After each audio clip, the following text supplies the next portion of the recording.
उहाँहरूलाई भ्रष्टाचार गर्ने तरिका थाहा रहेछ नारायण काजीलाई। तब न पुष्पकमल दाहालजीले गरेको होइन भन्नुभयो, किनभने मैले गरे पनि निस्केला कि त्यसो भने रहेछ भने अहिले थाहा पो निस्किएको होइन, यो भ्रष्टाचार हुनै सक्दैन भनेर उहाँले प्रेस विज्ञप्ति निकाल्दा हामीले आम सञ्चारमा कुरा गऱ्यौँ। कसैलाई साक्षी राखेर भ्रष्टाचार गरिन्छ र भनेका थियौँ। यति भ्रष्ट, यति विलासी जीवन संसारमा कुनै साम्यवादी हुँ भन्नेहरूको हुँदैन।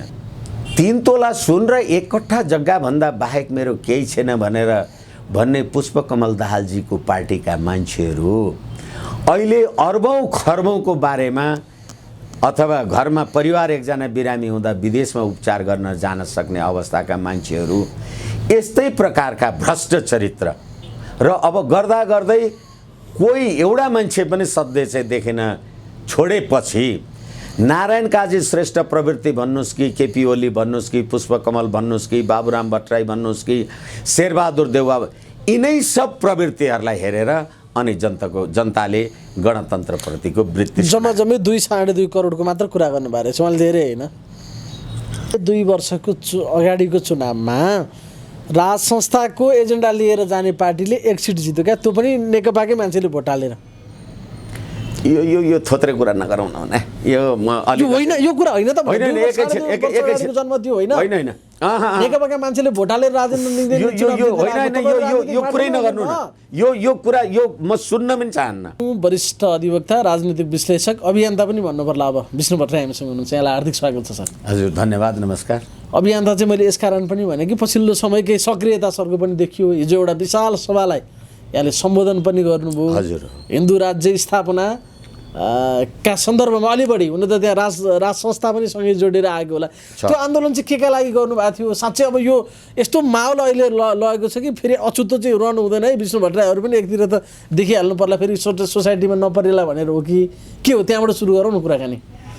धन्यवाद। पहिलो कुरा त के हो भने 62-63 सालको जुन प्रकारको आन्दोलन भयो र नेपाली जनताले जुन प्रकारको इच्छा आकांक्षाका साथ त्यो आन्दोलनमा साथ दिए, तर यो 14 वर्ष पुग्दा नपुग्दा र यो 14 वर्षको दरमियानमा कहिले संयुक्त सरकार, कहिले अल्पमतको सरकार, कहिले सामान्य बहुमतको सरकार, देशको निर्माण, विकास, उन्नतिमा जहिले पनि कुनै प्रगति देशले हासिल गर्न सकेन भनेर अहिले झन् यो नेपाली जनताले आफ्नो सक्रियतामा संविधान सभाले संविधान निर्माण गरेपछिको पहिलो संसदको निर्वाचनमा तत्कालीन नेकपा एमाले माओवादी राजनीतिक दललाई 2/3 बहुमत दिएर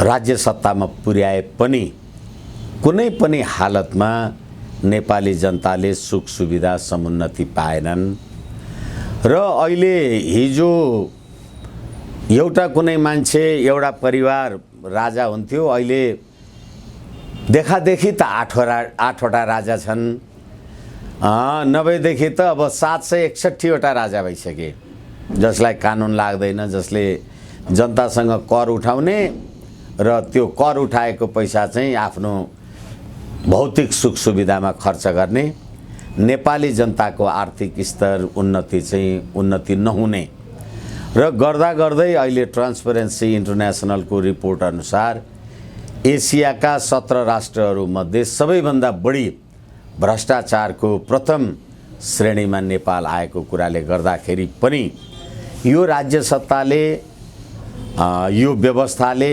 नेपालको राष्ट्रियता, सम्प्रभुता, राष्ट्रिय एकता, अखण्डता, स्वाभिमान, समुन्नति, हालाकि यो देशको प्रधानमन्त्रीले समुन्नति र स्वाभिमान जस्ता कुराहरू गर्नुहुन्छ, तर जनता दिनदिनै यो कहाली लाग्दो गरिबीमा पिल्सिरहने अनि राज्य सत्तामा बसेका मान्छेहरू चाहिँ जहिले पनि उनीहरू चाहिँ उच्चतम भोगविलासपूर्ण जीवन बिताउने, यो कारणले गर्दाखेरि अहिले जनतामा वितृष्णा आएको कुरा हो।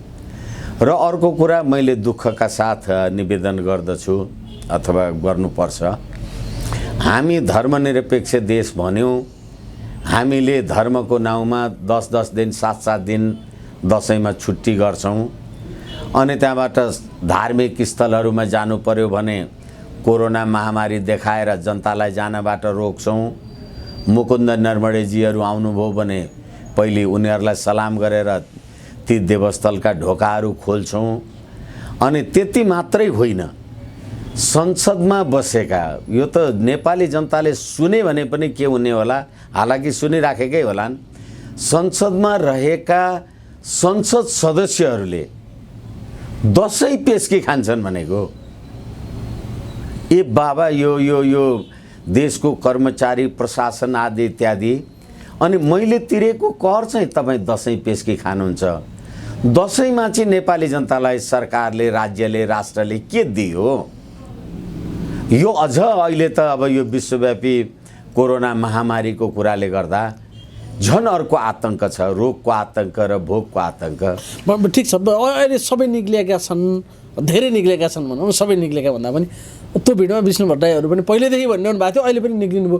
अहिले यो एकैचोटि मान्छेहरू यसरी निक्लिरहेछन्, यो चाहिँ स्वस्फूर्त भन्ने नारा तपाईँले दिनुभएको छ। यो कतिको स्वस्फूर्त हो कि अन्त्यबाट फेरि स्फूर्त भयो भनेर जनताले शङ्का गर्ने कि नगर्ने तपाईँहरूलाई? यो हामी त के भन्छौँ भने, अब कागले चाहिँ पहिले आफ्नै नाउँ काट्छ, काग गर्छ भनेर भन्दाखेरि अहिले एक थरी साथीहरू अथवा एक थरी साँच्ची भन्ने हो भने सत्ता निकट रहेका मान्छेहरू र हिजो सत्ताको दोहन गरेका केही मान्छेहरू भन्दा बाहेक सम्पूर्ण नेपाली जनताको यसमा अहिलेको आन्दोलनमा विमति छैन भनेर म भन्न सक्छु। र यो कुरा अहिले तपाईँले गर्नुभएको प्रश्न,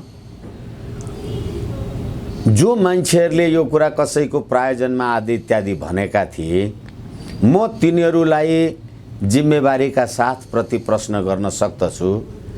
तपाईँले 62-63मा 12 बुँदे समझदारी नेपालभित्र गर्नुभयो कि दिल्लीमा गर्नुभयो? त्यो 12 बुँदे समझदारीको मसौदाकार को थियो? त्यो मसौदाको अर्थ, व्याख्या र विश्लेषण तपाईँ कसले बुझेको थियो? अहिले गर्दा गर्दै एउटा अर्को पूरक प्रश्न पनि हुनसक्छ ओटिभीको तर्फबाट, होइन यो त कसले नेतृत्व गर्ने, कुनै के यो सडकको यस्तो भिड भन्ने प्रश्न हुनसक्छ। तर 12 बुँदे समझदारी गर्दाखेरि पनि त्यो 7 राजनीतिक दलमध्ये कसले नेतृत्व गरेका थियो? यसको नेतृत्व प्रणब मुखर्जीले गर्नुभएको रहेछ भन्ने कुरा त उहाँले आफै पनि भन्नुभयो सार्वजनिक रूपमा। यसकारणले गर्दा नेपालका राजनीतिक दलको उनीहरूको समझ र चेतनाले 12 बुँदे समझदारी नै भएन। अनि उनीहरू भन्छन् त्यतिखेरको छाया नेतृत्व प्रणब मुखर्जी नै छैन, अहिलेको को हो एकैछिन। त्यसैले गर्दाखेरि जहिले पनि यी 7 राजनीतिक दलका मान्छेहरू अथवा यो अहिलेका गणतन्त्रका वाहक भन्नेहरू हिजो उहाँहरू अर्काको छायाद्वारा आउनुभएको थियो।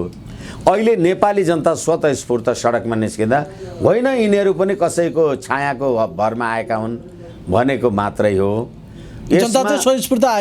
यसमा नेपाली जनताको स्वस्फूर्त सहभागिता र अगाडि भर्खरै मैले निवेदन गरेँ, जति मुलुकको परिस्थितिको बारेमा मैले तपाईलाई विनम्रताका साथ निवेदन गरेँ, यसमा मलाई भोक लाग्यो भने, मलाई भोक लाग्यो खाना देऊ भने तँलाई कसैले भोक लाग्यो भनेर भन्न सिकायो भनेर सोधे जस्तो प्रश्न भयो के हो? अहिले मैले जुन वास्तविकता तपाईलाई भने त्यो वास्तविकतालाई त हामी उहाँहरू के प्रश्न गर्नुहुन्छ भने यो व्यवस्थामा त विकल्प छ नि त। कालै मन परेन भने सेते ल्याउने विकल्प छ, सेते मन परेन भने खैरे ल्याउने विकल्प होला, रामे मन नपरे श्यामे ल्याउने विकल्प होला। तर तपाईहरू त वंशजको नेतृत्वको वकालत गरिरहनु भएको छ, विकल्पविहीन नेतृत्वको वकालत गरिरहनु भएको छ। जन्मेको आधारमा फलानुको छोरो राजा भन्ने अनि त्यसैको दास बन्नुपर्छ भन्ने कुराको वकालत गरिरहनु भएको छ भन्छन् है तपाईँलाई आरोप लगाउँछ। भर्खरै मात्र पनि लालबाबु पण्डितको मुख गराए उनले यही भने क्या भन्न पाइन्छ। तर यसमा फेरि पनि म ओटिभी मार्फत, आम सञ्चार मार्फत म मेरो धारणालाई प्रष्ट गरौँ। अहिले हिजोको निरङ्कुशता जस्तो शब्दावली पदावली तपाईँले प्रयोग गर्नुभयो, एउटा कसैको दास, एउटा कसैको कुनै के, यो प्रश्न होइन। राष्ट्रिय एकता र अखण्डताको प्रतीकको रूपमा राज संस्था रहोस्, राष्ट्रियताको संसारभरि देशको पहिचानको रूपमा सर्वधर्म समभाव सनातन हिन्दू राष्ट्र नेपाल रहोस् र नेपालको कार्यकारी अधिकार सधैँभरि नेपाली जनताको राजकीय सत्ता र सम्प्रभु सत्ता, हालाकि सम्प्रभु सत्ता कागजमा लेखिराख्नु पर्दैन, जनता सधैँ सम्प्रभु नै हुन्छन्। यसै कारणले गर्दाखेरि अहिले नेपाली जनताको अभिभावकत्वको अवस्था नै रहेन। एकछिनलाई मान्नुहोस्, हामीले राज संस्था हटायौँ भनेर राष्ट्रपतीय पद्धति ल्यायौँ। मैले तपाईँसँगै कुरा गर्दा पनि भनेको छु, राष्ट्रपति भनेको पद मात्रै होइन, राष्ट्रपति भनेको संस्था हो, मुलुकको संस्था हो। त्यसलाई मैले पनि मर्यादा गर्न पाउनु पर्यो, तपाईँले पनि गर्न पाउनु पर्यो। संविधानको धारा 61(3) बमोजिम यो संविधानको पालन र संरक्षणद्वारा राष्ट्रिय एकताको प्रवर्धन गर्ने काम राष्ट्रपतिले गर्नु पर्यो भन्ने यी तमाम कुराहरूलाई हामी हेर्ने हो भने अहिले यो कुरा हामीले पायौँ त। समय के छ मलाई थाहा छैन, एकैछिन म क्षमा चाहूँ। तत्कालीन अन्तरिम कालमा संविधान सभाको कार्यकाल चलिरहँदैखेरि तत्कालीन प्रधान सेनापतिलाई हटाउने कुरा तत्कालीन प्रधानमन्त्री पुष्पकमल दाहालजीले गर्दा रामवरण यादवजीले त्यो कुरालाई मान्नु भएन। म चाहिँ भैँसी गोठालो हुँ, बरु भैँसी चराउन जान्छु, तर यो कुराको निर्णय, यो सेनापतिको निर्णयसँग असहमत छु भनेर उहाँले भन्नुभयो। त्यतिखेरै प्रधानमन्त्रीजी पुष्पकमल दाहालजीले राजीनामा गरेर माधव नेपालजी सत्तामा आउनुभयो। अनि त्यो आन्दोलनलाई नेतृत्व गर्दै पुष्पकमल दाहालजीले यो सरकार, यसको मालिक भनेको दिल्लीमा बस्छ, म योसँग कुरा गर्दिनँ भनेर भन्नुभयो। मैले यति दुईटा उदाहरण तपाईँलाई किन ल्याएँ भने, किन निवेदन गरेँ भने, राष्ट्रपति भएको मान्छेले म मुलुकको अभिभावकत्व लिन्छु, जिम्मेवारी लिन्छु, यसले हाम्रो राष्ट्रिय हित उन्नति गर्दैन भन्नु भएन। म भैँसी गोठालो हुँ, म भैँसी नै चराउन जान्छु भन्नुभयो। उहाँलाई त्यत्रो त्यो राष्ट्रिय एकताको भनेको उहाँले आफूलाई त्यो एउटा साधारण पण्डमा पनि त व्याख्या गर्नुभयो। म चाहिँ राजा होइन, मालिक होइन, सुखशैलको यसो होइन, मौसुब होइन, म जनताको छोरा हुँ, भैँसी चराएर आएको हुँ भन्नुभयो नि त उहाँले। त्यसरी बुझ्न नमिल्ने होइन। एकैछिन यस्तो कुरा गर्न अलिकति म क्षमा चाहूँ। ल ठिक छ, उहाँले भनेको कुरा तपाईँले भनेकै अर्थमा हो। अहिले रामवरण यादवजीले राष्ट्रिय कोषबाट कति सुविधा लिनुहुन्छ? अनि बेला बेलामा भाडा तिरेन भन्ने गुनासो सुनिन्छ। होइन, एकैछिन, सरकारले भाडा तिरेन भन्ने गुनासो बेला बेला सुनिन्थ्यो, अहिले तिरिरह होला। उहाँ खुसी हुनुहुन्छ? ठिक छ, आफ्नो घरको भाडा खाएर बस्नु भएको छ, सरकारसँग घर भाडा लिनु भएको छ। अब यो कति नैतिक भयो एउटा कुरा।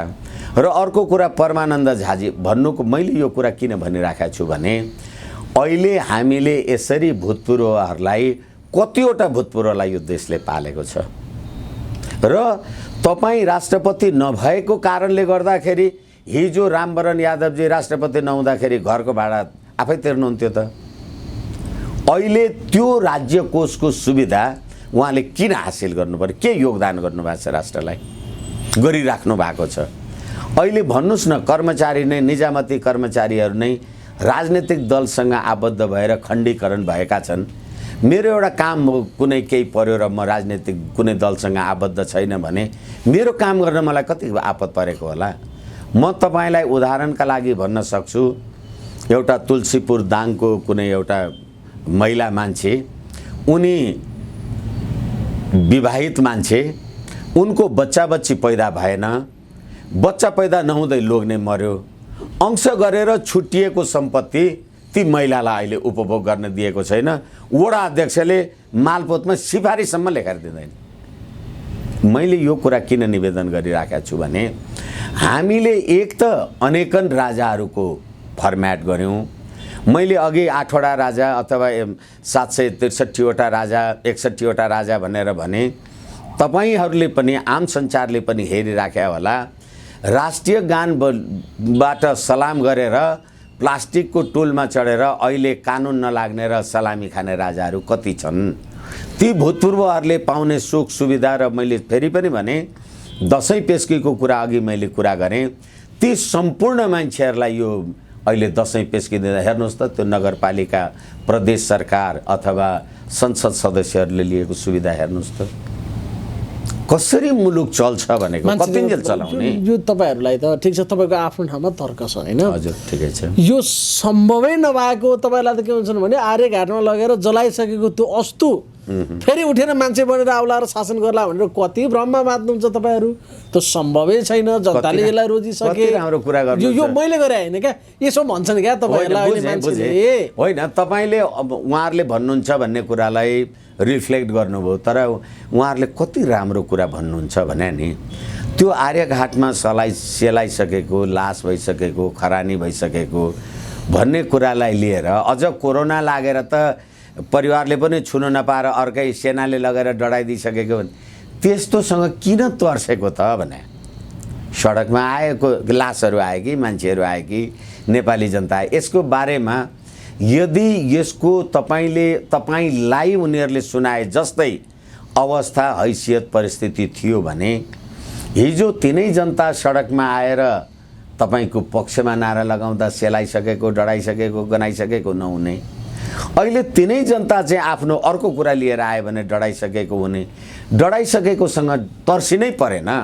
तर तपाईँले सर्वदलीय बैठक बोलाउनु भयो, सर्वदलीय बैठक बोलाउँदाखेरि आफूलाई गणतन्त्रवादी हुँ भन्ने धर्मनिरपेक्षतावादी हुँ भन्ने राजनीतिक दलहरूले अझ पीडाका साथ भन्ने हो भने त यो पनि कुरा आम सञ्चार मार्फत उहाँहरूले पनि सुन्नु होला।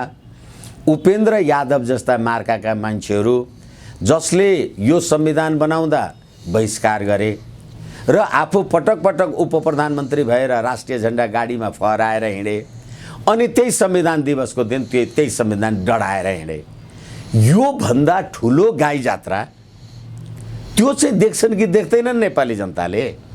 त्यो चाहिँ हाम्रो आम सञ्चारले देख्छ कि देख्दैन? अनि त्यहाँबाट अस्ति प्रधानमन्त्रीजीले बोलाउनु भएको सर्वदलीय बैठकमा ए बाबा यिनीहरूको बारेमा चर्चै नगरे हुन्छ नि त, तपाईँ किन चर्चा गर्नुभयो नि?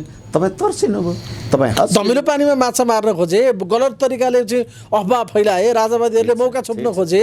ठिक छ, गलत हुँदै नभएको कुरा चाहिँ फैलायो, कमजोर बनाउनु पर्यो, हामी सबैजना मिलेर डिफेन्स गर्नु पर्यो, म एक्लै सकिनँ भन्नु भएर हारुगार गर्नुभएको प्रधानमन्त्रीले हो। त्यसैले गर्दा 2/3 प्रधानमन्त्रीजी कति बलियो हुनुहुँदो रहेछ यो अहिले खुट्टा कामै हो। अहिले सरकारको 2/3 खुट्टा लिक भएको हो तपाईँहरूको आन्दोलनले। एकैछिन अहिले तपाईँले प्रयोग गर्नुभएको तपाईँ मार्फतै मैले सुनेको कुराले गर्दाखेरि होइन भने त्यो सर्वदलीय बैठक बोलाउँदाखेरि त्यो बैठकको के सर्वदलीय कुनै एकमतको निर्णय भयो? नेपाली काङ्ग्रेसको रामचन्द्र पौडेल लगायतका प्रवृत्तिहरूले त होइन यो सरकारकै अकर्मण्यता हो आदि इत्यादि भने। हाम्रो अघि मैले भनिहालेँ उपेन्द्र यादव तराईवाला राजनीतिक दलका मान्छेहरूले तिमीहरूले हामीलाई यो सङ्घीयतालाई उपेक्षा गरेको कारणले भने। कसले प्रधानमन्त्रीजीले भनेको कुरालाई ठिक भन्यो र प्रधानमन्त्रीजीको खुट्टा कामेको थिएन भने सर्वदलीय किन बोलाउनु भयो? कामेकै थियो र सर्वदलीयले बलियो पो बनाउँछ भन्यो त सबैले सरकारको अकर्मण्यता भने। यो त वास्तविकता हो नि, यो वास्तविकतालाई हामीले इन्कार गर्ने। उनीहरू त सरकारको अकर्मण्यता भनेपछि ओलीले छोड म आउँछु भन्न खोजेका नि, राजा ल्याउँछु भनेर उनीहरूले भनेका होइनन्।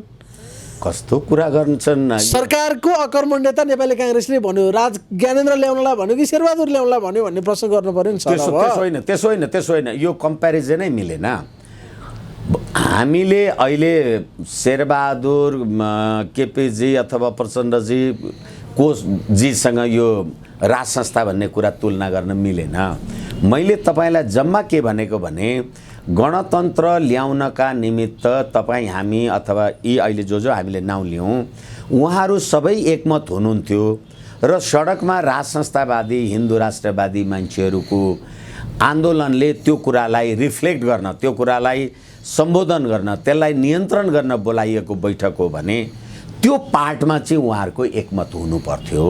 त्यो पनि एकछिन त्यो पार्टमा उहाँहरूको एकमत भएन हो।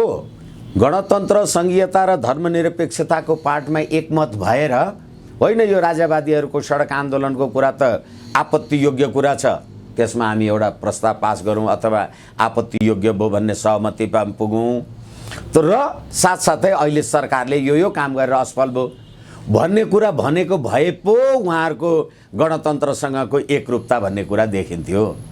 सङ्घीयता एकदम बलियो आदि इत्यादि हामीले बलियो बनाएर लग्यौँ भन्दाखेरि त उपेन्द्र यादवजी लगायतका मान्छेहरूले त होइन प्रधानमन्त्री ओलीजी त सङ्घीयताको पक्षमै हुनुहुन्न, यो त केन्द्रको एउटा युनिट पो त यी प्रदेश सरकारहरू भनेपछि हिजो जुन सिद्धान्तमा आन्दोलन गरेर गणतन्त्र ल्यायौँ भन्ने सैद्धान्तिक अवधारणा थियो नि, त्यो सैद्धान्तिक अवधारणामै सहमत भएन भने हो।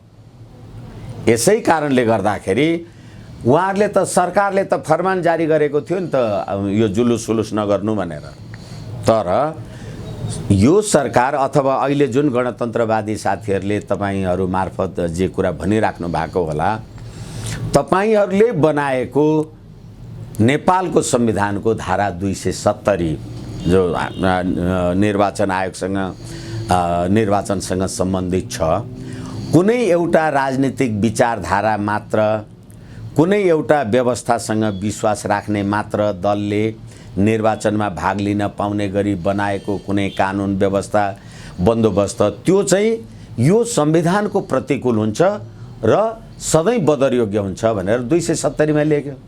तपाईँ राजावादी, म राजावादी भएर सडकमा आन्दोलन लगाएँ, म राजतन्त्र जिन्दाबाद भने तपाईँ गणतन्त्र जिन्दाबाद भन्न पाउनुहुन्छ, तर के हो भनेदेखि त्यो विचार र अभिव्यक्तिको स्वतन्त्रता यही संविधानको धारा 17 को 2 को ख ग मा यो व्यवस्था छ भने तपाईले जुन वैचारिक स्वतन्त्रता बहुलवादको कुरा गर्नु भएको छ, मैले तपाईँ संघीय लोकतान्त्रिक गणतन्त्रको कुरा गर्नुस्, म संवैधानिक राज संस्था सर्वधर्म समभाव हिन्दू राष्ट्रको कुरा गर्छु भनेदेखि तपाईले भनेको कुरा चाहिँ ठिक, मैले भनेको कुरा चाहिँ बेठिक होइन। अर्को कुरा म तपाईँ मार्फत फेरि गणतन्त्रवादी साथीहरूलाई निवेदन गरौँ, धेरैचोटि भनेको छु मैले, यो संविधानको धारा 5 ले राष्ट्रिय हित भनेर शीर्षक दिएको छ। नेपालको एकता, अखण्डता, स्वाधीनता, सम्प्रभुता, सिमानाको रक्षा यी विषयहरू नेपालको राष्ट्रिय हितका विषय हुन्। यस प्रतिकूलको काम कारबाही राष्ट्रिय हित प्रतिकूल मानिनेछ र सङ्घीय कानुन बमोजिम सजाय हुन्छ भनेको छ। भनेपछि गणतन्त्र, सङ्घीयता र धर्मनिरपेक्षता राष्ट्रिय हितका विषय हुन् त भनेन नि, खोइ कुरा बुझेको। र त्यसै गरेर संविधानको धारा 274 ले संविधान संशोधनको बारेमा पनि तिनै भाषा, तिनै शब्दहरू प्रयोग गरेको छ। नेपालको राष्ट्रिय हित, उन्नति, नेपाली जनताको सद्भाव यसलाई बिथोल्ने भन्दा बाहेक अरू 2/3 यो संविधानको संशोधन हुन सक्छ भनेपछि गणतन्त्र, सङ्घीयता र लोकतन्त्रको धर्मनिरपेक्षको विरुद्धमा लेख्न पाइँदैन, बोल्न पाइँदैन भन्नु त्यो त भनेकै छैन नि। बहुलवादलाई ग्यारेन्टी गरेको छ, अभिव्यक्ति स्वतन्त्रतालाई यो संविधानले रक्षा गरेको छ। यो गणतान्त्रिक संविधानले तपाईलाई गणतन्त्रको विरोध गर्ने अधिकार दिएको छ के? हो, एकछिन। त्यसैले गर्दाखेरि हिजो यो संविधानले दिएको छ, दिएको छैन आफ्नो ठाउँमा छ। मैले सुरुमै भने जनताको सम्प्रभु सत्ता भनेको कागजमा लेखेर सीमित हुँदैन, किनभने 47 को संविधानमा संवैधानिक राज संस्था र हिन्दू राष्ट्र अपरिवर्तनीय भनेको थियो, जनताले चाहे परिवर्तन भयो।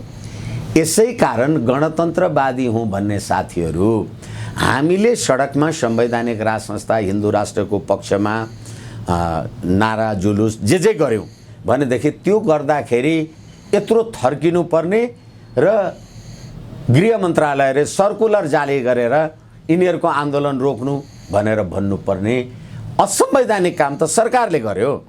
मैले भनेको जनताले माने भने म आउँला, तपाईँले भनेको जनताले मान्यो भने तपाईँ आउनु होला। यस कारणले गर्दा खुला तरिकाले प्रतिस्पर्धा गरौँ, विचार आफ्नो राखौँ होइन तपाईँको कुरा। अब उसले त कोभिडको बाहना बनाएको छ, त्यो आफ्नो ठाउँमा छ कि तपाईँलाई साँच्चै लाग्छ कि अब हामी यही तरिकाले यति नै मान्छेहरू निक्लिएर यसै गरेर राजा ल्याउला भनेर लाग्छ तपाईँलाई? पहिलो कुरा त के हो भने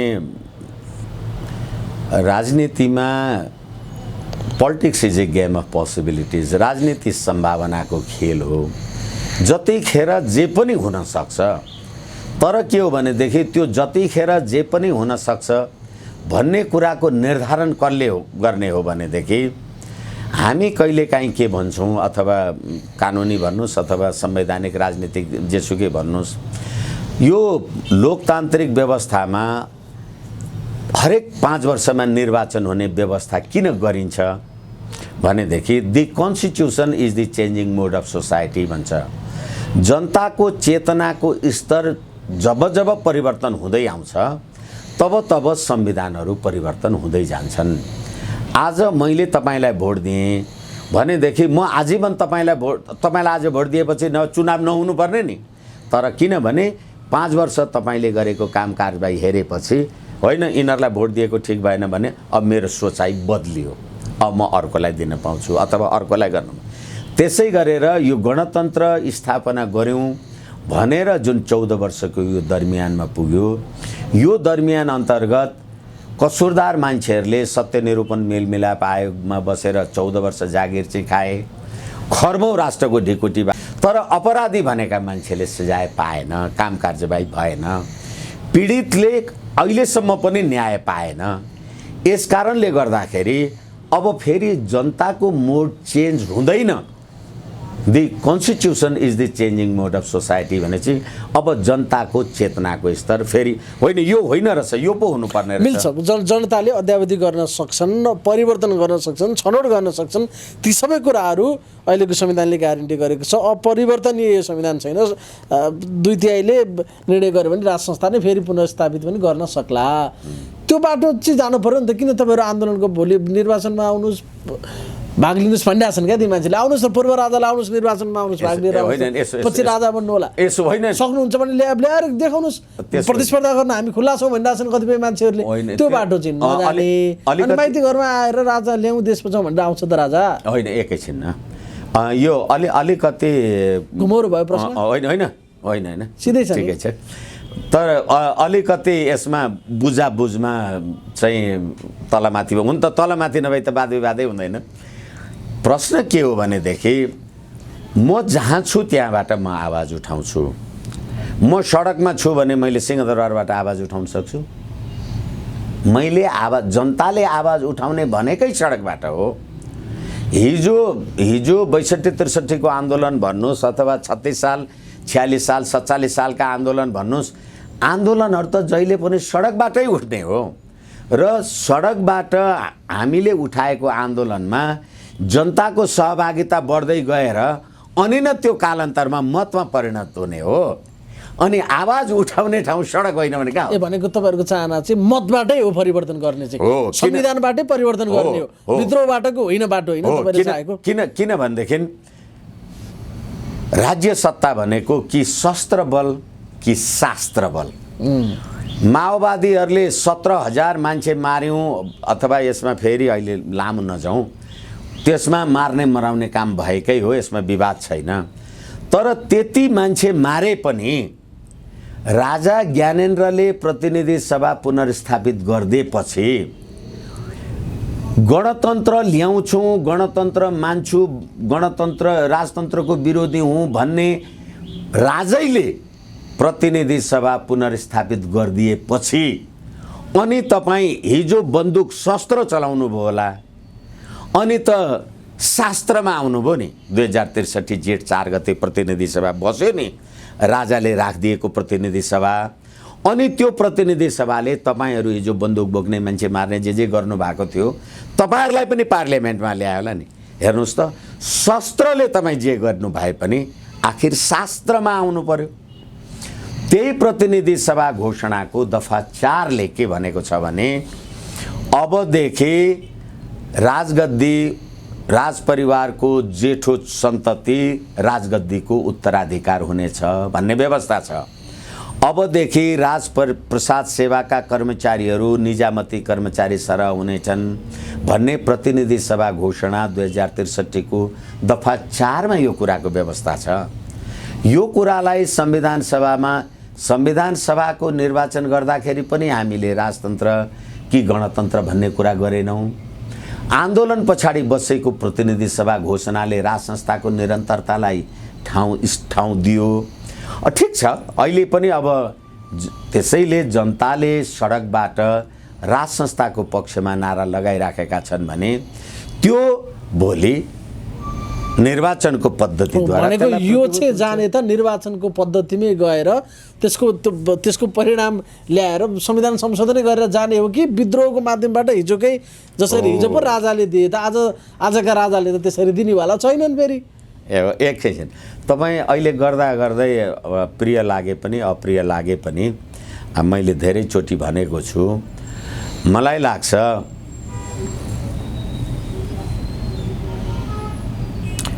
62 साउन 1 गते होलेरी काण्डमा नेपाली सेनाले माओवादीका अहिलेका प्रचण्डजी, बाबुराम भट्टराई लगायतका अग्रज मान्छेहरूलाई घेराउ सेराउमा पारेर काम कारबाही गर्ने अथवा युद्धको अवस्था थियो, मर्न सक्ने अवस्था थियो।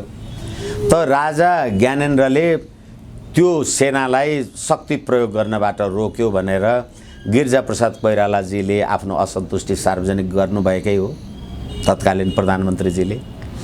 र राजा ज्ञानेन्द्रलाई हामीले अथवा आम जजलले भन्ने होला भने आफू राजा हुनका लागि दाजु भाउजूको सम्पूर्ण परिवार नष्ट गर्यो भनेर पनि भनियो। यदि त्यो मान्छे आफूलाई राजा हुनका लागि दाजु भाउजूको परिवार नष्ट गरेको थियो भनेदेखि गणतन्त्रवादीहरूलाई नेपाली सेनाले घेराउमा राखेको बेलामा होइन यो जनतालाई मार्नु हुँदैन भनेर प्रधानमन्त्रीजीलाई सेना परिचालन गर्नबाट ज्ञानेन्द्रले किन रोक्थ्यो? र त्यतिखेर झापाको क्षेत्र नम्बर 3 बाट चुनाव हारेको कृष्ण प्रसाद सिटौलाले ल्याएको एउटा चिठी लिएर नेपाली जनताको नासो, नेपाली जनतालाई छोडे भनेर राजा ज्ञानेन्द्रले भनेको यथार्थ हो भनेदेखि तपाईँ चाहिँ 17,000 मारेर आउनुभयो। मसँग त त्यतिखेर 1 लाख सेना छ, त्यति नै प्रहरी छ, मैले त एउटा नेपाली मारिनँ नि। ल दाजु भाउजू नै मारेर छ अरे, मारेको छ भने तपाईँले अहिले गद्दीहीन गर्नुभएको छ, मलाई पक्रेर थुन्नुहोस् न, मुद्दा चलाउनुहोस् न, कारबाही गर्नुहोस् न, त्यो पनि त छैन। यसकारणले गर्दाखेरि नेपाली जनताको नासो, नेपाली जनतालाई छोडे भनेको छ भने अब नेपाली जनताले आफ्नो नासो हामी यसरी व्यवस्थित गर्छौँ भनेर सडकमा आयो भने दुधले मुख पोलेको मान्छे मोही फुकेर पिउँछ, किन यो गर्नु पर्यो? अवस्थै छैन। अझ एक थरी मान्छेहरू हालाकि असहमति सहमति हामी बहुलवादका कुरा गरिराखेका छौँ। रुबेल चौधरीवाला काण्डमा चितवनमा पारसले सुजाता कोइरालाको ज्वाइँलाई गोली हान्यो भन्यो, त्यो मुद्दाको वकिल म हुँ, म जिम्मेवारीका साथ भन्दैछु। त्यतिखेर पारसले सिडिओ कार्यालय समक्ष बयान गर्दाखेरि रुबेल चौधरीले मेरो राष्ट्रिय एकता, अखण्डता, स्वाभिमान विरुद्धको काम कारबाही गर्यो अनि त्यसलाई थ्रेट गर्नको लागि मैले ब्ल्याङ्क फायर गरेको हुँ भन्यो। अब यत्रो कुरामा नेपालको राष्ट्रियता, अब अहिले मुकुन्द नरवडेवाला कुरा, कोनी केकेवाला कुरा, रोटी बेटीवाला कुरा, फेरि हामी लामो घन्टौँ नसिद्धिने बहसमा पुग्छौँ भनेदेखि उसले मेरो देशको राष्ट्रिय स्वाभिमान विरुद्धमा यसले कुरा गर्दाखेरि चाहिँ मैले फायर ओपन गरेको हुँ भन्यो भने कुन राष्ट्रवादीले अहिले राष्ट्रियताको पक्षमा राष्ट्रियता विरोधीहरू कसलाई फायर गर्यो होला? सबै कुरा दबिन्छ गुणीको दोष, दबिन्छ गुणीको दोष, दोषका गुणका रासमा परि भने जस्तै दबिन्छ दोषीको गुण दोषका रासमा परि पनि त हो नि। यसकारणले गर्दाखेरि राजा ज्ञानेन्द्रलाई जुन प्रतिनिधि सभा घोषणा 2063 को दफा 4 बमोजिम तपाईले राज संस्थाको निरन्तरता राखेको कुरामा जनमत पनि गर्नु भएन, संविधान सभामा त्यो कुरा आउन पनि आएन भने तपाईले मध्यरातमा निर्णय गरेर पठाएको होइन भने र नेपाली जनतालाई यो संविधान बनाउँदाखेरि पनि मलाई लाग्छ 2072 साउन 3 गते 3 र 4 गते देशभरि जनताको अभिमत लिने भनेर जे जनताको अभिमत थियो त्यो जनताका अभिमतका पोका त अहिलेसम्म खुलेनन् नि। 94% हिन्दू भन्ने मान्छेहरूले धर्मनिरपेक्षको संविधान लेख्छौँ भने होला भनेको।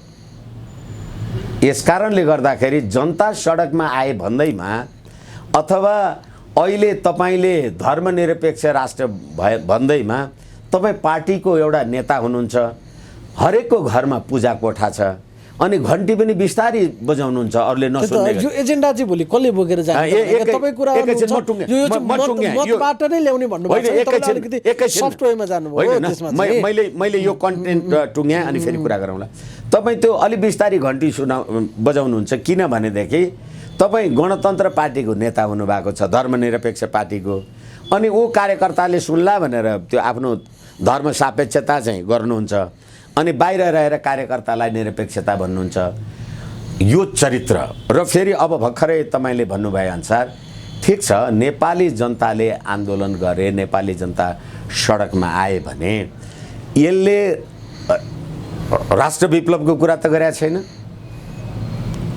यसले यो राज्य व्यवस्था नेपाली जनताको लागि हितकर भएन। हामी हजारौँ राजा पाल्न सक्दैनौँ, एउटा पार्लियामेन्टमा 14-14वटा जोडी लोग्ने स्वास्नी पाल्न सक्दैनौँ। अहिले दसैँ पेस्की हेर्नुहोस् त, यो कोरोना महामारीमा जनता अझै पनि तपाईँलाई कर तिर्दैछन्। दसैँ एउटा धार्मिक चाडपर्वमा देशभरि बिदा गर्नुहुन्छ, अनि तपाईँ चाहिँ दसैँ पेस्की भनेर करोडौँ राज्य कोषबाट वडादेखि लिएर सङ्घीय सरकारसम्म खानुहुन्छ, अनि जनतालाई दसैँ पेस्की के दिनु? 2.5 वर्षको अगाडिको चुनावमा राज संस्थाको एजेन्डा लिएर जाने पार्टीले 1 सिट जित्यो क्या, त्यो पनि नेकपाकै मान्छेले भोट हालेर। यो थोत्रे कुरा नगरौँ न, यो होइन, यो कुरा होइन त, जन्म त्यो होइन, नेकपाका मान्छेले भोट हालेर राजेन्द्र यो कुरै नगर्नु न, यो कुरा यो म सुन्न पनि चाहन्न। मैले तपाईँलाई सुरुमै भने अहिले तपाईँहरू फेरि त्यसलाई मान्नु न, त्यो राप्रपा भन्ने पार्टीसँग सबभन्दा बढी रिस फेरि तपाईँहरूकै छ क्या? कहाँबाट आउँछ भन्न खोजेको, कसरी एकीकृत हुन्छ कुरा अलिकति बुझेर गरौँ न। The constitution is the changing mode of society, मैले तपाईँलाई अघि भने, र यो सैद्धान्तिक कुरा हो। मान्छेको चेतनाको स्तर परिवर्तन हुन्छ। पोहोर तपाईँले मलाई गर्नुभएको थिएन, मैले तपाईँलाई गरेको थिइनँ, यसको मतलब त्यो सधैँभरिको लागि सबुत हो भने आवधिक गर्नै परेन। अघि हामीले कुरा गरिसक्यौँ नि, त्यसै कारणले त्यसलाई कोट्याइराख्न जरुरी छैन के। नयाँ पार्टी बन्छ, अब एकैछिन नयाँ पार्टी बन्छ कि राप्रपाले भोट हाल्नु पर्छ? नबन्ला छोडिदिनु न। अहिले राष्ट्रिय प्रजातन्त्र पार्टीको कुरा तपाईँले अथवा हामीले अहिले कुरा गर्दा जे उठायौँ, राष्ट्रिय प्रजातन्त्र पार्टीको सिद्धान्त एकछिनलाई मान्नुहोस्, अहिले केपी ओलीजी र प्रचण्डजीको बिचमा जे विवाद अथवा त्यसमा त्यही पार्टीभित्र पनि गुटगुट जे भएका होलान्, उहाँहरूको बिचमा आन्तरिक झगडा जेसुकै भए पनि पार्टीको सिद्धान्तमा झगडा त छैन, चरित्रमा झगडा छ, किनकि यतिखेर सिद्धान्तै छैन। हो, एकैछिन। त्यसैले राप्रपामा तत्कालीन भोट दिएर संविधान सभामा गएका मान्छेहरूले राष्ट्रिय प्रजातन्त्र पार्टीको सिद्धान्तको प्रतिकूल आचरण गरे भन्ने मात्रै हो। नभए राप्रपाको सिद्धान्त संवैधानिक राज संस्था पनि हटेको छैन, अखण्ड नेपाल पनि हटेको छैन, धर्म सापेक्ष भन्ने कुरा पनि हटेको छैन। तर तपाईँले भनेको कुरा, अब किन एउटा भोट त्यो झापाबाट राजेन्द्र लिङ्गदेनलाई, त्यही पनि वामपन्थी साथीहरूकोमा भन्ने कुरा किन भनेर चाहिँ अहिले जुन तपाईँले भन्नुभयो, हिजो तपाईँले मलाई दिनुभएको मतलाई मैले मर्यादा गर्न सकिनँ भनेको प्रमाणको रूपमा लिनुस् न यो कुरा भनेको होइन। भने संविधान सभामा मलाई 7 लाख भोट दिने नेपाली जनता, राप्रपा नेपाल गाईलाई भोट दिने जनता, त्यसै गरेर हलोमा पनि त 3-4 लाख भोट थियो, जम्मा 37 जना 35 जना सभासदहरू हो। एकैछिन, त्यसै कारणले गर्दाखेरि त्यो सैद्धान्तिक मान्यताबाट तपाईँ स्खलित हुनुभयो भन्ने नेपाली जनताले दिएको सन्देश हो त्यो। यसैले गर्दाखेरि अब सरकारले अथवा सर्वदलीय बैठक बोलाउँदै पनि म त तपाईँ मार्फत के निवेदन गर्छु भने, अहिले जसरी तपाईँले एउटा कुनै पार्टीलाई राज संस्थाको अथवा हिन्दूवादीको प्रतिनिधित्व गर्ने दल भनेर बोलाउनु भएको छ, अब तपाईँले त्यो दललाई बोलाएर मात्रै नेपाली जनताको सबै आवश्यकतालाई सम्बोधन गर्न नसकिने रहेछ भन्ने प्रमाण पनि त हो नि। यसरी पनि लिनुपर्छ। सडकमा आन्दोलन चाहिँ म गर्ने अनि कुरा गर्न चाहिँ तपाईँसँग कुरा गरेर टुङ्गिने हुन्छ र मैले यति मात्रै भनेको। सर्वदलीय हुँदैन सर्वपक्षीय गर्नु पर्ला नि त्यसो गर्दा तपाईहरु त दलमा हुनुहुन्न एकैछिन भनेको अब यसको संकेत चाहिँ खालि तपाईले मतबाट आउने भनेको कारणले मात्र म प्रश्न गर्दैछु कि अहिले तपाईहरु त राजनीतिक पार्टीमा हुनुहुन्न छिन्न भिन्न अभियानका रूपमा छ नि त कामहरु भनेको तपाईहरु अब एकताबद्ध बनेर नयाँ पार्टी खोल्दै हुनुहुन्छ भन्न खोजे मैले निर्वाचनमा निर्वाचन मार्फत जाँदा त दलगत व्यवस्थामा त्यो बाटोबाट जानु पर्यो नि त्यो तयारी हुँदैछ निश्चित रूपमा। अब एउटा कुरा हामी हेरौँ हामीले हालाकि म टेक्निकल्ली राप्रपामा छु तर अहिले हामीले जुन कुरा उठाइराखेका छौँ र अहिले तपाईले भने जस्तो अब के दल बनाउनु हुन्छ के गर्नुहुन्छ दल बनाउनु र नबनाउनु ठुलो कुरा होइन मित्र। तपाईलाई यदि नेपाली जनताको 20 लाख नेपाली जनता 30 लाख नेपाली जनताको समर्थन छ भने र होइन हामी यसो गरौँ भन्ने हो भने राजनीतिक दल दर्ता गर्ने भनेको त संविधान र कानुनले दिएको पूर्वाधार त्यो मिलाएर दर्ता गर्न जाने भने त 2 घण्टाको कुरा हो।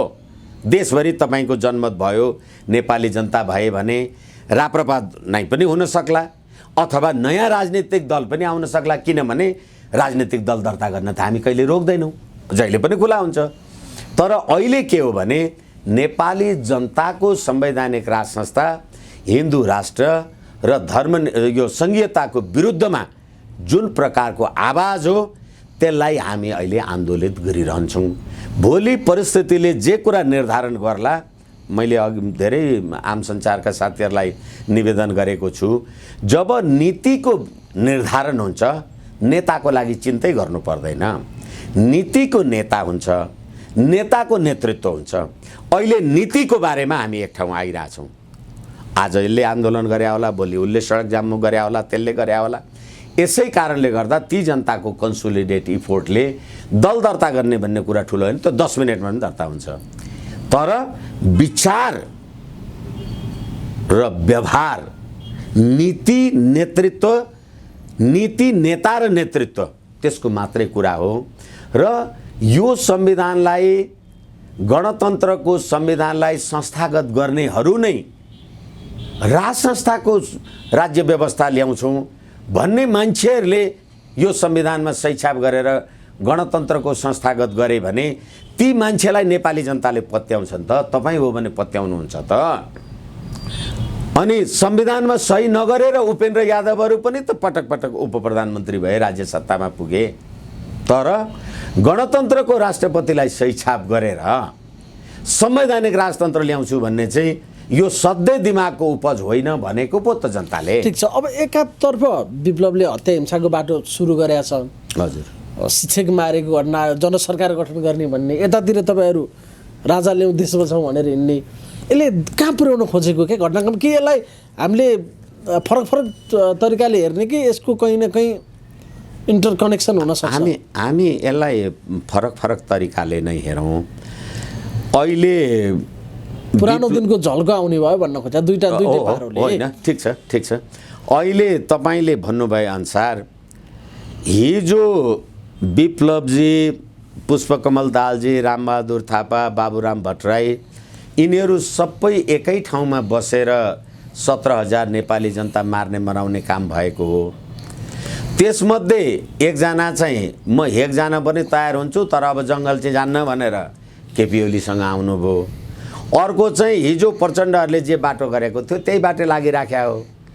मैले तपाईलाई यसै कारण निवेदन गरेको छु अघि पनि हामीले कुरा गरिसक्यौँ राज्य सत्ता शस्त्र बल कि शास्त्र बल। हामी त्यसरी आम नरहत्या आदि इत्यादि यो पक्षमा छैनौँ तर नेपाली जनताको भावनालाई प्रतिनिधित्व गर्ने र अघि संविधानका राष्ट्रिय हितवाला कुरा गऱ्यौँ संशोधनका कुरा गऱ्यौँ निर्वाचन आयोगका कुरा गऱ्यौँ भ्रष्टाचारका कुरा गऱ्यौँ ती सबै कुरामा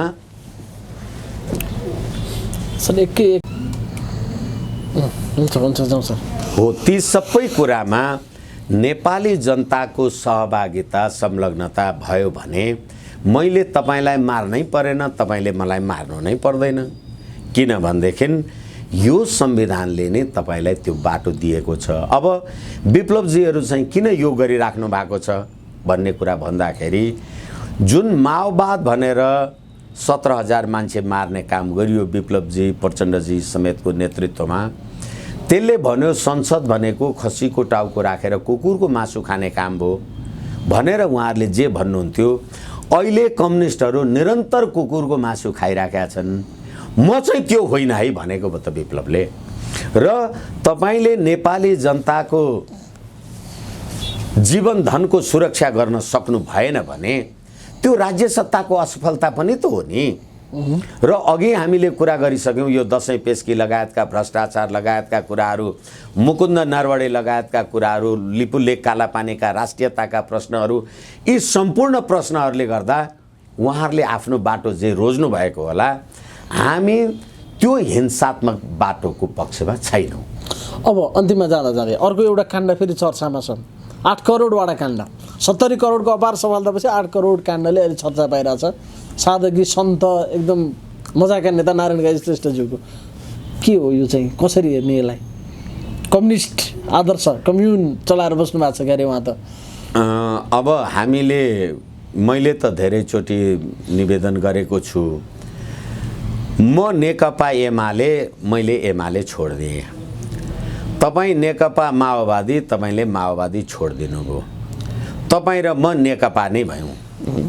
अब हामी माओवादी पनि भएनौँ, एमाले पनि भएनौँ। हामीले फागुनको 2 गते रातो गुलाब भ्यालेन्टाइन डेका दिन, प्रणय दिवसको दिन चाहिँ आपसमा प्रेम सम्बन्ध गऱ्यौँ, प्रणय सम्बन्ध गऱ्यौँ भनेदेखि अब त्यस्तो पार्टीले भ्रष्टाचार नगरेर, त्यस्ता पार्टीका नेता बाबुराम भट्टराईले आफै सार्वजनिक रूपमा जे कुरा भनिराखेका छन्, त्यसै गरेर अघि सुरुमै हामीले ट्रान्सपरेन्सी इन्टरनेसनलको कुरा गऱ्यौँ। यिनै नारायण काजी श्रेष्ठ हिजो प्रचण्ड केपी शर्मा ओली र शेरबहादुर देउवाले भ्रष्टाचार गरे 9 अर्ब बुढी गण्डकीमा भन्दाखेरि होइन यो भ्रष्टाचार हुनै सक्दैन भनेर उहाँले प्रेस विज्ञप्ति निकाल्दा हामीले आम सञ्चारमा कुरा गऱ्यौँ। कसैलाई साक्षी राखेर भ्रष्टाचार गरिन्छ र भनेका थियौँ। उहाँहरूलाई भ्रष्टाचार गर्ने तरिका थाहा रहेछ नारायण काजीलाई। तब न पुष्पकमल दाहालजीले गरेको होइन भन्नुभयो, किनभने मैले गरे पनि निस्केला कि त्यसो भने रहेछ भने अहिले थाहा पो निस्किएको।